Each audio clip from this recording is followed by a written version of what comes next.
नमस्कार, कसे आहात सगळे? मस्त मजेत ना? आज आपण दिवाळीची एक रेसिपी बघतोय आणि ती म्हणजे शेव. करायला अतिशय सुटसुटीत आणि सोपी रेसिपी आहे एकदम, आणि सगळ्यांच्या आवडीची, कारण सगळ्यांना शेव आवडते. तर ही आजची रेसिपी सुरू करण्याच्या आधी मला एका कमेंट बद्दल उल्लेख करायचा आहे, आणि तो म्हणजे असा की एक 4 वर्षाचा मुलगा आहे, त्याचं नाव आहे अद्विक जोशी, आणि त्याच्या आईने ही कमेंट केलेली आहे की तो त्याच्या आजीबरोबर घरी दुपारी टीव्ही मध्ये माझे व्हिडिओ बघतो, आणि ते वाचून आणि ऐकून मला इतका आनंद झाला की अरे 4 वर्षाचा मुलगा पण माझे व्हिडिओ बघतो आणि मला म्हणतो काय माहितीये का, मला आजीबाई म्हणतो तो. त्याची मला खूपच मज्जा वाटली. तर म्हणून मी हा मुद्दामून उल्लेख करते. आणि आता अद्विक बाळा, तू कसा आहेस? छान आहेस ना? आणि माझे व्हिडिओ बघतोस, मला ते कळलं तुझ्या आईकडून. आणि असाच चांगला राहा, खूप अभ्यासवाणी कर, खूप मोठा हो, आणि अनेक आशीर्वाद माझे तुझ्या पाठीमागे आहेत. आणि आजचा हा व्हिडिओ बघितलास का? आणि ती पण कमेंट मला नक्की करा. चला, तर मग हा गोड कमेंटचा तुम्हाला किस्सा मी सांगितला. आता आपण आपल्या पुढच्या रेसिपीला सुरुवात करूया. तर हे शेव करण्यासाठी इथे मी हे साहित्य घेतलंय. हे आहे चण्याच्या डाळीचं पीठ म्हणजे बेसन, पण मी हे चण्याची डाळ म्हणजे दळूनच आणलेली आहे, आयतं बेसन नाहीये. आणि वाटी कशी भरली हे तुम्हाला कळावं म्हणून आता हे 5 वाट्या, मी टोटल 6 वाट्या घेतलंय, तर हे 5 वाट्या आहे. आणि वाटी कशी भरली हे तुम्हाला कळावं म्हणून हे बघा, हे अशी म्हणजे आधी थोडीशी इथपर्यंत भरली आणि मग अशी हाताने सारखी केली. या पद्धतीने मी ह्या वाट्या 6 भरलेल्या आहेत. तर सगळ्यात आधी हे बेसन आपण चाळून घेऊया.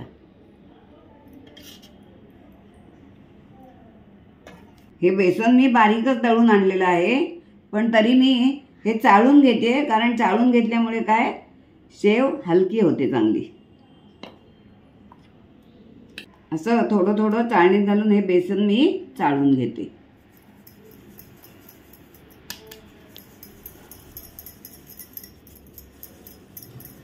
हे बघा, आता हे बेसन चाळून झालंय. आता आपल्याला ह्याच्यामध्ये तेलाचं मोहन घालायचं आहे. ते आता मी तेल गरम करून मोहन घालते. त्यासाठी इथे मी पाऊण वाटी तेल घेतलंय. पाऊण वाटी म्हणजे आपलं 6 वाट्या पीठ आहे, तर 2 वाट्यांना पाव वाटी या हिशोबाने मी घेतलंय, म्हणून मी पाऊण वाटी तेल घेतलंय.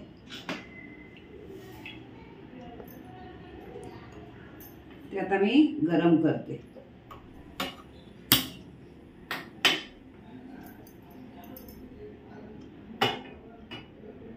आता तेल गरम होत आहे, तोपर्यंत आपण ह्याच्यामध्ये हा ओवा घालून घेऊ. हा ओवा मी अर्धा चमचा घेतलाय आणि असा खरंगटून घेतलाय, थोडासा अर्धा बोबडा असं. आणि ह्याच्यावर आता आपण ते तेल घालायचं, म्हणजे एकदम सुंदर वास ओव्याचा येतो. आता हे तेल गरम झालेलं आहे, आणि खूप अगदी धूर येईपर्यंत आपल्याला ते गरम करायचं नाहीये. इतपत असं गरम झालं की मग हे आपण ओवा घातलाय ना, त्याच्यावरच असं हे ओतायचं, म्हणजे ओव्याचा छान स्वाद येतो त्याला. आता हे तेल आहे गरम, त्यामुळे मी आता हे डावेनी असं हे करून घेते. आता हे आपण तेल मिक्स करून घेतलंय.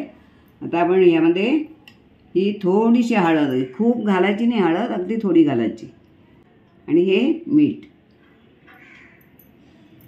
ते पण आपण मिक्स करून घेऊया. आणि त्याला आपल्याला नंतर ते हातानेच भिजवून घ्यायचं आहे, पण चमच्याने काही ते भिजवता येणार नाही, त्यामुळे मी आता हातानेच ते भिजवून घेणार आहे. चांगलं हाताने हे तेल असं पिठाला चांगलं लावून घ्यायचं, आणि मग आपल्याला ते पाणी घालून भिजवायचं आहे.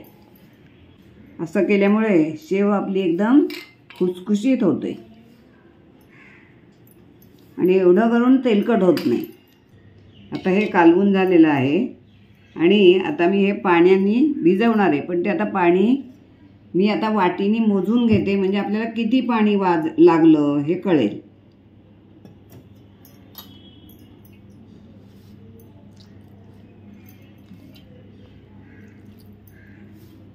एकदम जास्त पाणी घालायचं नाही, असं थोडं थोडं पाणी घालूनच भिजवायचं.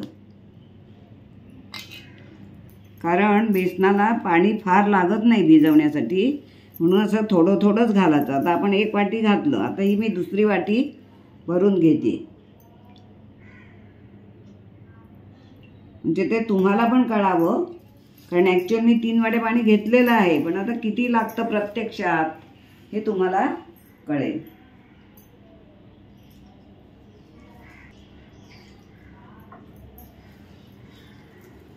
हे पीठ अगदी घट्ट पण भिजवायचं नाही आणि अगदी सैल पण भिजवायचं नाही, असं लिबलिबीत भिजवायचं, म्हणजे शेव आपली छान होते. एवढे वर्ष मी करते ते अंदाजेच करते, पण आता हे नवशिक्यांना कळायला हवं किती पाणी लागलं, म्हणून हे मी आता वाटीनी मोजून घालते. हे बघा 1.25 वाटी आपलं पाणी घालून झालेलं आहे आणि अजून मी हे थोडं पाणी घालणार आहे आणि भिजवून आपण आता बघूया.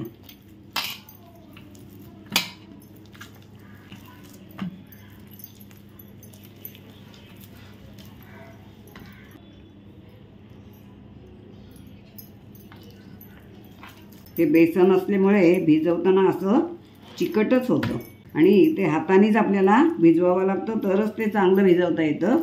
ते काही चमच्याने होणार नाही भिजवून, म्हणून मी हाताने भिजवते. आता हे बघा असं कालवून झालेलं आहे आणि तेलाचा थोडा हात लावून मी परत हे चांगलं एक करून घेणार आहे मी. ते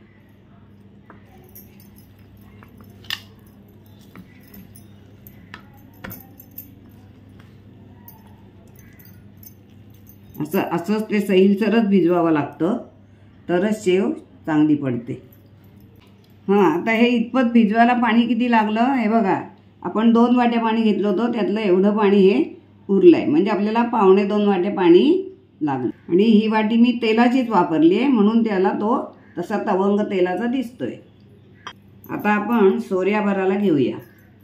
आता मी आता सोऱ्या भरणार आहे, तर त्याच्यामध्ये ताटल्या या 2 प्रकारच्या आहेत. ही जाडी शेव आणि ही मीडियम आहे. तर ही मीडियमची शेवची ताटली मी आत्ता ह्याच्यामध्ये घालणार आहे. आता या सोऱ्याला पण आधी तेल लावून घेऊया आणि मग मी ती ताटली घालणार आहे. तेल लावल्याने काय होईल, सोऱ्याला पीठ जास्त चिकटत नाही. आणि आता ही ताटली घालते मी. खरखरीत बाजू खालच्या साईडला घ्यायची आणि गुळगुळीत बाजू ही आतल्या बाजूला आली पाहिजे. आणि आता हे पीठ मी ह्यामध्ये घालणार आहे. तर पीठ घालताना सुद्धा तुम्हाला जर वाटलं थोडा पाण्याचा हात घ्यायला हवा तर तुम्ही घेऊ शकता, कारण जर बराच वेळ आपलं पीठ कालवून हे भिजवून झालं असलं तर ते थोडं घट्टसुद्धा होऊ शकतं. त्यामुळे पाण्याचा हात लावलेला चालतो, पण जास्त सैल करायचं नाही.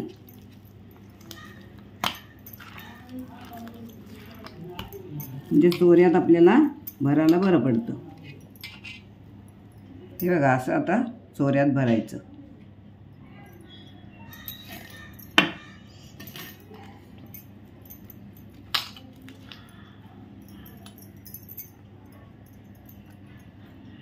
शक्य तेवढं हे दाबून भरायचं, म्हणजे आतमध्ये हवा राहत नाही. हे बघा असं घ्यायचं लावून. आता हे भरून झालं आहे. आता आपण ह्याला झाकण लावूया.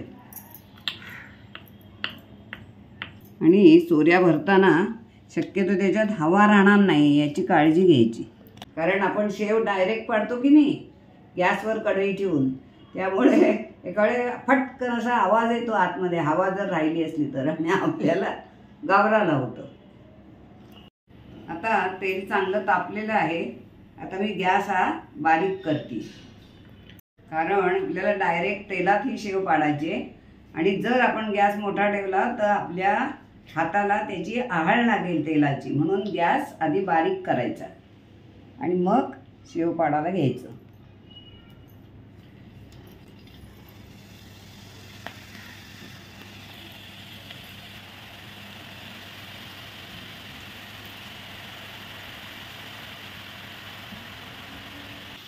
हे बुडबुडे थांबले ना तेलाचे की आपल्याला ती उलटून घ्यायची. लगेच त्याला झारा लावायचा नाही.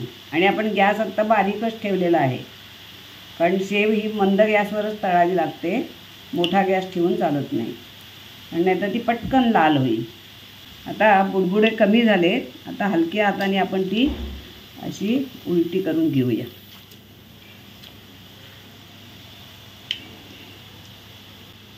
अशा प्रकारे दोन्ही बाजूंनी ती छान तळून घ्यायची. हे बुडबुडे थांबले ना की समजायचं की शेव तळली गेली म्हणून.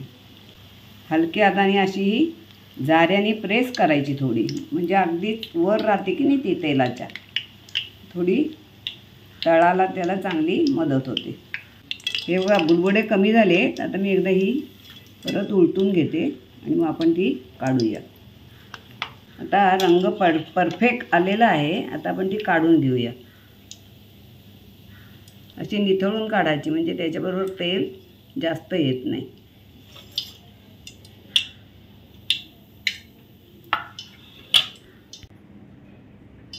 हे बघा अशा प्रकारे मी ही आता सगळी शेव काढून घेते, तळून घेते. म्हणजे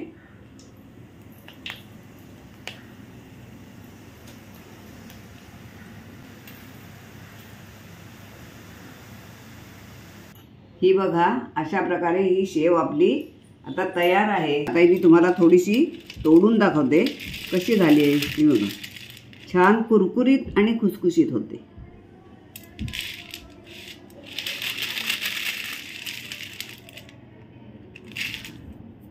कसा वाटला आजचा व्हिडिओ तुम्हाला?